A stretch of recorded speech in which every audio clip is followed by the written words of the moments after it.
Well पोरफायरियस बहुत आसान है। पोरफायरियस का मतलब होता है कि हमारे पास है ना ब्लड के अंदर कोप्रोपोरफायरिन और यूरोपोरफायरिन का अमाउंट इंक्रीज हो जाना और वो एक्सेसिव तौर पर एक्सक्रीट हो जाए यूरिन से, ठीक है, या यूरिन में ये बहुत ज़्यादा आने लग जाए, तो ये हमारे पास कहलाता है ना पोरफायरियस। अब ये बहुत आसान है इसको समझना। इसकी क्लासिफिकेशन जो है ये हमारे पास डिपेंड करती है दो ग्रुप्स के ऊपर, एक होता है हेरिडिटी और एक होता है एक्वायर्ड।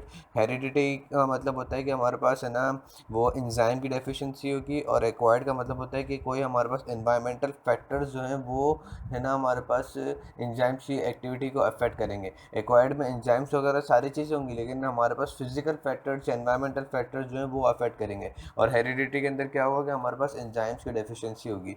हेरिडिटी भी हमारे पास दो तरीक़ों से होती है, एक होती है हमारे पास इरिथ्रोपोइटिक और दूसरी होती है हेपेटिक। इरिथ्रोपोइटिक और हेपेटिक, हेपेटिक फिर फर्दर तीन के अंदर क्लासिफाई होता है। इंटरमिटेंट एक्यूट पोरफायरिया, ठीक है, उसके बाद दूसरा है पोरफायरिया कुटिनिया टार्डा और तीसरा है वेरिगेटिव पोरफायरिया।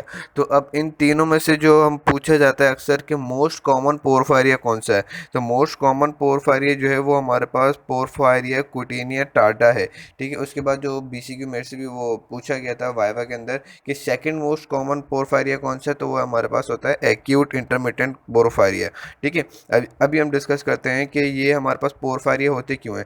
अच्छा, ये पोरफायरिया जो है वो हमारे पास इस वजह से होते हैं कि हमारे पास कैटालेज की एक्टिविटी जो है वो बहुत ज़्यादा रिड्यूस हो जाती है, इस वजह से होते हैं। और इसका मुझे पर्टिकुलर कोई रीज़न इतना ख़ास मिला नहीं है कि कैटालेज क्या करता है जिसकी वजह से इसकी एक्टिविटी जो है वो ज़्यादा से ज़्यादा हमारे पास एक्सक्रीट होना शुरू हो जाता है। इसका मैंने भी रीज़न सर्च भी नहीं किया और मैंने मिला भी नहीं।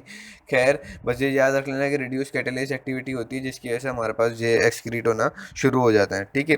उसके बाद अब हम देखेंगे कि है ना हेरिडिटी पोरफायरिया का भी इरिथ्रोपोइटिक। इरिथ्रोपोइटिक का मतलब ये है कि हमारे पास है ना ज़्यादा से ज़्यादा डेफिशिएंसी होगी एंजाइम्स की इन रेड ब्लड सेल्स, ठीक है। उसके अंदर हमारे पास ये वाहिद वो पोरफायरिया है जो कि ऑटोसोमल रिसेसिव है, बाकी सारी के सारी हमारे पास ये जो पोरफायरिया हैं वो हैं ऑटोसोमल डोमिनेंट। यानी कि हमारे पास वो जो मैंने बताया ना कि हेरिडिटी पोरफायरिया है उसके अंदर इरिथ्रोपोइटिक और हेपेटिक है, तो हेपेटिक जो है और उसकी तीनों क्लासिफिकेशन वो ऑटोसोमल डोमिनेंट हैं, और ये जो है हमारे पास ब्लड वाला इरिथ्रोपोइटिक ये ऑटोसोमल रेसेसिव है, ठीक है। इसके अंदर जो हमारे पास एंजाइम की डेफिशिएंसी होती है वो होती है डी अमाइनेज, यानी कि वो एंजाइम जो कि हमारे पास यूरोपोर्फोबिलिनोजन 1 को कन्वर्ट कर देता है यूरोपोर्फोबिलिनोजन 3 सीरीज़ के अंदर।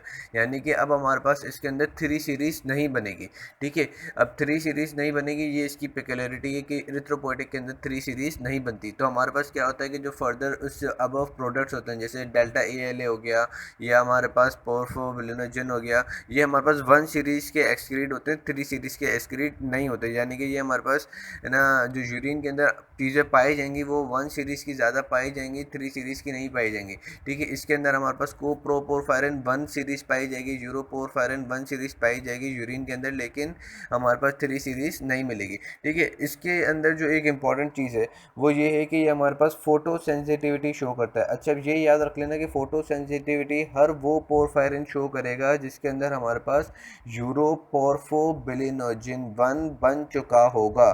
जिसमें यूरोपोर्फोबिलिनोजिन बन चुका होगा वो हमारे पास फोटो सेंसिटिविटी एग्जिबिट करेगा, क्योंकि यूरोपोर्फोबिलिनोजिन जो है वो हमारे पास फोटो सेंसिटिव होता है, ठीक है। तो इसका मेन सिम्टम क्या है कि ये हमारे पास फोटो सेंसिटिविटी शो करेगा। उसके बाद ये हमारे पास इसका जो दूसरा इंपॉर्टेंट जो क्लिनिकल सिम्टम है वो ये है कि हमारे पास इसके टीथ जो है, टीथ और बोन जो है वो हमारे पास पिंकिश होना शुरू हो जाएंगे, ब्राउनिश और पिंकिश होना शुरू हो जाएंगे, ठीक है। उसके बाद एक और चीज़ कि जो क्वेश्चन पूछा जाता है कि हमारे पास है ना सारे पोरफायरिन्स के ऊपर कौन सी एक क्लिनिकल सिम्टम अप्लाई होती है, तो वो जो क्लिनिकल सिम्टम अप्लाई होती है वो है कि हमारे पास है ना यूरिन जो है वो रेड रेड या आई गेस है ना वो पोर्ट वाइन कलर की यूरिन होती है, ये सारे पोरफायरिन्स के ऊपर अप्लाई होती है, ठीक है। नेक्स्ट जो है वो हमारे पास, अच्छा, इसके अंदर जो क्लिनिकल फाइंडिंग है वो मैंने बता दी कि इसके अंदर 3 सीरीज़ बन नहीं रही, तो हमारे पास है ना 1 सीरीज़ जो है वो ज़्यादा से ज़्यादा एलिमिनेट होगी, ठीक है। उसके बाद हमारे पास आता है हेपेटिक पोरफायरिया। हेपेटिक पोरफायरिया जो है वो हमारे पास ऑटोसोमल डोमिनेंट है। इसके अंदर हमारे पास क्या होता है कि 3 सीरीज़ जो है वो ज़्यादा से ज़्यादा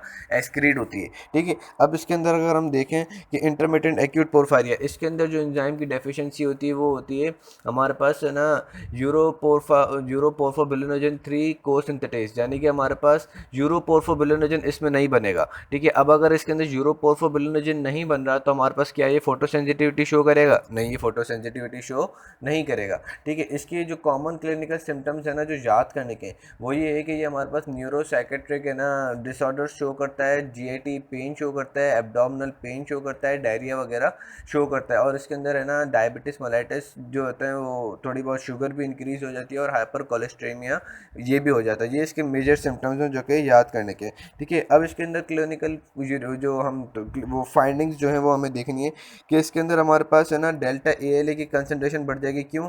क्योंकि हमारे पास हीम सिंथेसिस नहीं हो रही। हीम सिंथेसिस इस वजह से नहीं हो रही क्योंकि हमारे पास जीरो पोर्फोबिलिनोजन 3 जो मेन चीज़ है जो कि आगे हीम में जाके कन्वर्ट होगा, वो हमारे पास आगे कंटिन्यू हो नहीं रहा। आगे कंटिन्यू हो नहीं रहा तो हमारे पास है ना वो डेल्टा ए वाले जो शुरू में अपना काम करते हैं, वो समझेंगे कि यार ये है ना ये इनको बॉडी को बहुत ज़्यादा हीम की ज़रूरत है, तो हम अपने ज़्यादा से ज़्यादा फर्दर प्रोडक्ट्स दे दें। यानी कि वो क्या करेगा, ए सिंथेटाइज ज़्यादा से ज़्यादा ए बनाना शुरू करेगा। ठीक है, तो हमारे पास ये जब आगे फर्दर ब्लॉकेज है, जैसे ए जो है वो फर्दर यूरोपोर्फोबिलिनोजन के अंदर है ना कन्वर्ट नहीं हो पा रहा, तो क्या होगा कि ज़्यादा से ज़्यादा ये डेल्टा ए एक्सक्रीट होना शुरू हो जाएगा। साथ में अगर कोई हम ऐसे ड्रग्स वगैरह दे दें जिसमें हमारे पास साइटोक्रोम जो कि है ना वो डिटॉक्सिफिकेशन करता है, अगर वो ज़्यादा से ज़्यादा कंज्यूम हो रहा हो तो बॉडी को और ज़्यादा अब इन साइटोक्रोम और हीम की ज़रूरत होगी, तो वो और ज़्यादा डेल्टा ए बनाते रहेंगे, और ये क्या करते रहेंगे कि हमारे पास यूरिन के अंदर ज़्यादा से ज़्यादा ए को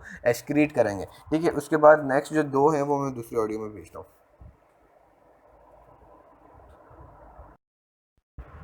वेल पोरफायरिया कुटेनिया टार्डा, तो इसमें बस ये तो बहुत ही आसान है, इसमें सिर्फ तीन चीज़ें याद रखने की हैं।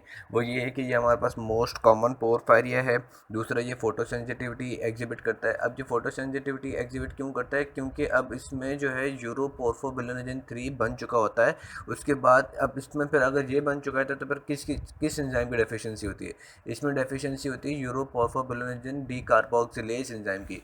अब ये डी कार्बोक्सिलेज क्या करता था? ये डी कार्बोक्सिलेज हमारे पास यूरोपोर्फोबिलिनोजन 3 को कन्वर्ट करता था है ना कोप्रोपोरफायरिनोजन के अंदर। ठीक है, तो अब हमारे पास कोप्रोपोरफायरिनोजन 3 सीरीज नहीं बनेगी। ठीक है, तो इससे पहले हमारे पास यूरोपोर्फोबिलिनोजन 3 बन चुका है, तो ये हमारे पास फोटो सेंसिटिविटी एग्जिबिट करेगा। दूसरी चीज़ ये कि इसके अंदर हमारे पास इसके अंदर सिर्फ कहते हैं कि जो ना यूरोपोर्फायरिनोजन 1 और कोप्रोपोरफायरिनोजन 1 सीरीज जो है वो ज़्यादा से ज़्यादा एलिमिनेट होती है यूरिन के अंदर। एक और चीज़ ये कि ये हमारे पास होता क्यों है, ये येलो जो पोरफायरिया कुटेनिया टार्डा जो है ये अगर हमारे पास होता क्यों है? ये हमारे पास अल्कोहल और आयरन के ओवरलोड की वजह से होता है। तो इसकी क्लिनिकल फाइंडिंग के अंदर हमारे पास अल्कोहल और आयरन का अमाउंट भी बहुत ज़्यादा इंक्रीज मिलेगा। तीसरी चीज़ जो आखिरी चीज़ इसकी है वो ये है कि इसके अंदर हमारे पास है ना ये जो पोरफायरिन है, हेपेटिक पोरफायरिन और इरिथ्रोपोइटिक पोरफायरिन के अंदर एक मेजर फ़र्क ये होता है कि जो भी चीज़ इनकी जैसे यूरोपोर्फोबिलिनोजन 1 है या हमारे पास कोप्रोपोरफायरिनोजन 1 है, अगर ये हमारे पास इरिथ्रोपोइटिक के अंदर ज़्यादा से ज़्यादा रिलीज़ हो रहा है तो वो हमारे पास फ्री फॉर्म में होगा। लेकिन अगर यही चीज़ हमारे पास हेपेटिक पोरफायरिन्स के अंदर रिलीज़ हो रही तो ये हमारे पास जिंक के साथ कॉम्प्लेक्स बना के एग्जिबिट करेगी। वरना वैसे ही फ्री जैसे फ्रीली इरिथ्रोपोइटिक के अंदर यूरिन के अंदर आ जाएगी तो वैसे यूरिन के अंदर फ्रीली नहीं आएगी, जिंक के साथ कॉम्प्लेक्स बना के आएगी। ठीक है, और उसके बाद जो हमारे पास नेक्स्ट है वो है वेरिगेटिव पोरफायरिया। वेरिगेटिव पोरफायरिया बहुत आसान है, ये हमारे पास मिक्स सिम्टम्स शो करता है। इसके अंदर क्या होता है कि हमारे पास हीम नहीं बनता। क्यों नहीं बनता? क्योंकि फेरोचेलेटेज की एंजाइम की डेफिशिएंसी होती है, और हमारे पास है ना जिसकी वजह से क्या होता है कि हमारे पास प्रोटोपोरफायरिन 9 जो है वो हीम के अंदर कन्वर्ट नहीं होता। इसके अंदर मिक्स सिम्टम आता है, न्यूरोसाइकेट्रिक प्रॉब्लम भी आएगा, जीआईटी में पेन भी आएगा, एब्डोमिनल पेन भी आएगा, और आखिरी जो चीज़ जो है वो फोटो सेंसिटिविटी भी एग्जिबिट होगी। ठीक है, अच्छा इसके अंदर भी हमारे पास क्या होगा, DALA की है ना कंसनट्रेशन इंक्रीज हो जाएगी। क्यों इंक्रीज होगी? क्योंकि भाई बॉडी को बहुत ज़्यादा नीड होगी हीम की। जैसे ही बॉडी को अगर बहुत ज़्यादा हीम की नीड हो गई या साइटोक्रोम की नीड हो गई, तो वो क्या करेगा कि वो ए है ना ब्रेन जो है वो ALA सिंथेटेज को एक मैसेज देगा कि भाई तुम अपने अपने तौर से ज़्यादा ALA बनाना शुरू कर दो। ALA वाले क्या करेंगे कि पोर्फोबिलिनोजन बना देंगे। अब आगे पोर्फोबिलिनोजन से हमारे पास चलो प्रोटोपोरफायरिन तक भी चीज़ें बन गई, लेकिन वो आगे हीम में कन्वर्ट नहीं होगा, तो जो चीज़ें बनी है वो क्या होंगी, वो ज़्यादा से ज़्यादा हमारे पास यूरिन के अंदर एक्सक्रीट होना शुरू हो जाएंगी। तो ये आपके पास जो थे वो थे क्या, ये पोर